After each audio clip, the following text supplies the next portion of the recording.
Asia की सबसे बड़ी महानगरपालिका कही जाती है मुंबई महानगरपालिका। साल 2022 के शुरुआती दौर में यहां मुंबई महानगरपालिका के चुनाव होने हैं। दूसरी तरफ मुंबई शहर तीन तरफ से समंदर से घिरी हुई है और इन समंदर के किनारों की साफ सफाई वक्त की जरूरत है और इसका बीड़ा उठाया है महाराष्ट्र नवनिर्माण सेना ने। मुंबई के मडाईलैंड, अक्सा बीच और दाना बीच जैसे समुद्री किनारों पर महाराष्ट्र नवनिर्माण सेना की ओर से स्वच्छता मुहिम की शुरुआत की गई। इस मौके पर बड़ी संख्या में मन सैनिक समंदर के किनारे पहुंचे और वहां उन्होंने स्वच्छता मुहिम की शुरुआत की। समंदर के किनारे की गई साफ सफाई में महाराष्ट्र नवनिर्माण सेना के कार्यकर्ताओं ने कई टन कचरा एकत्रित किया। स्वच्छता मुहिम का नेतृत्व चारकोप विधानसभा क्षेत्र के मनसे अध्यक्ष दिनेश साल्वी ने किया। इस मौके पर महाराष्ट्र नवनिर्माण सेना के कार्यकर्ताओं ने महाराष्ट्र की महाविकास आघाड़ी सरकार पर हमला बोलते हुए कहा कि महाराष्ट्र सरकार में एक युवा मंत्री है जो खुद राज्य के पर्यावरण मंत्री हैं और इन्हीं के चलते महाराष्ट्र में प्लास्टिक बंदी कानून लाई गई।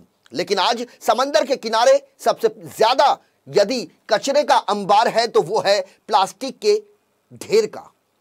क्या ये महाराष्ट्र के पर्यावरण मंत्री आदित्य ठाकरे को दिखाई नहीं देता? इसके अलावा मनसे नेता दिनेश साल्वी ने महाविकास आघाड़ी सरकार पर कटाक्ष करते हुए कहा कि कोरोना काल में महाराष्ट्र सरकार की ओर से माझा कुटुंब माझी जवाबदारी का नारा दिया गया था, वैसे ही कभी स्वच्छ मुंबई और सुंदर मुंबई का भी नारा इस आर्थिक राजधानी में दिया गया था। लेकिन सरकार हो, प्रशासन हो, सबके सब अब इस नारे से पीछे हट गए। लेकिन महाराष्ट्र नवनिर्माण सेना ने इस जिम्मेदारी को अपने कंधे पर ले लिया है। इसी के चलते हमारा समंदर हमारी जवाबदारी के तहत मन सैनिक समुद्री किनारों की साफ सफाई में जुट गए हैं। ऐसा कहना मनसे नेता का है। वैसे देखा जाए तो साल 2022 के शुरुआती दौर में मुंबई महानगर पालिका का चुनाव होना है और ऐसे में सभी राजनीतिक दल अपनी तैयारियों में जुट चुके हैं, जिसमें महाराष्ट्र नवनिर्माण सेना के सामने नई राजनीतिक जमीन बनाने की एक बड़ी चुनौती है, जिसका सामना करने के लिए मनसे के पदाधिकारी और स्थानीय नेता पूरी ताकत के साथ जुट गए हैं।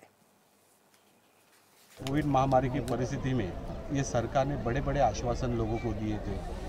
जब आश्वासन इनसे पूर्ण नहीं हो रहे थे तो सीधा बोल के ये मुकले हो गए कि भाई अब माझा कुटुंब माझी जवाबदारी, म्हणजे तुम्हारा परिवार तुम्हारी जवाबदारी, तुम ही देखो। अभी वैसा ये समुद्र किनार जो पट्टी है इनका भी हाल इन्होंने किया। आज 25 साल से इनके पास सत्ता है, कर क्या रहे? प्लास्टिक बंदी इन्होंने लाया, प्लास्टिक वैसे ही पड़े हुए। ये सरकार पूरी तरह से असफल ठहरी है समुद्र किनारे स्वच्छ रखने में। अब लोगों ने समझना चाहिए कि जैसे इन्होंने कोविड में कहा कि माझा कुटुंब माझी जवाबदारी, वैसा ही अभी इस बार समझ लो कि तुमचा समुद्र किनारा तुमची जवाबदारी। ऐसा ही ये उद्देश्य अभी हम लोग हमारी जवाबदारी समझकर हम लोग यहाँ के समुद्र किनारे बीच जब लगभग महाराष्ट्र में 40-45 बीच इस वक्त सफा कर रहे हैं महाराष्ट्र सैनिक। और ये उद्देश्य है कि हमारा देखकर स्थानिक जनता इसमें उतर के अभी वो आसपास का उनका समुद्र किनारा ऐसे ही साफ सफा सुथरा रखेंगे। दिनेश जी, 13 टन से अधिक कचरा निकला है एक एक गाड़ी में यहाँ जा रहा है, एक एक ब्रिज से, तो क्या बीएमसी को नजर नहीं आ रहा है? अरे सरकार को सोचना चाहिए ये क्या कर रही है। इनका फंड तो फंड ही है, समझो ये लोग ने किया, ऐसा ही सोचना पड़ेगा। कर क्या रहे हैं? आज इतना कचरा इन्होंने कभी ध्यान नहीं दिया है। बस खाली महानगर पालिका सत्ते पे है, बस खाओ, लोगों का ध्यान नहीं देने का। आज कितने परेशान है लोग, पानी की समस्या है, रास्ते की खड्डे की कितनी समस्या है। आज ये समुद्र किनारे लोग कहाँ से आज बीच इतना अपने को एक निसर्ग की देन बोलते हैं ना, हम लोग में बोलते की बाबा हे आपल्याला भेटलेलं है, निसर्गाची देन है। तो ये ऐसा बात है कि जब इतना सब आपको मिला है तो इसको साफ रखने का चाहिए। ये सरकार इतना महानगर पालिका को फंड मिलता है, पैसा इतने साल से 25 साल से बैठी है, तो इन्होंने करना चाहिए।